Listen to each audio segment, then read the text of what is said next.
3 days ago, the biggest housing bill in a generation became law, and the president didn't sign it.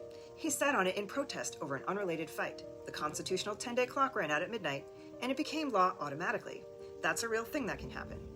The part everyone is talking about bans large institutional investors from buying single-family homes. Wall Street banned from buying houses. That's the headline. I read the actual text. It says something a lot narrower than that. The ban only applies to entities that control 350 or more single-family homes. If that's not you, this law doesn't touch you. And that's most investors, even fairly large ones. It also doesn't start until January 7, 2027, and nobody has to sell anything. An earlier draft would have forced these companies to divest homes after 7 years. That got stripped out of the final law. Existing portfolios are untouched. Here's the exception that actually matters. A large institutional investor can still buy a home that doesn't meet local building code on its core systems, as long as it puts at least 15% of the purchase price into rehabbing it before renting it out. That sounds like a narrow carve-out. It isn't.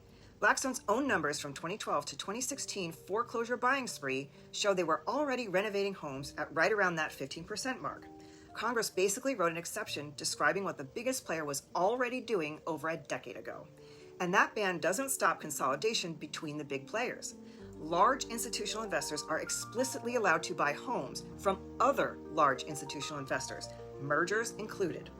What this law actually freezes is the size of the overall pool. Institutions can't grow by buying finished homes away from families anymore. But for the next 2 years, there's still a legal buyer for mid-sized landlords looking to sell. If you know someone with 50 to 100 rentals thinking about cashing out, that window closes in 2029. This is a real meaningful law. It's just not the total ban your feed is going to tell you it is. I'll be watching how this actually plays out over the next 2 years. Follow for more updates.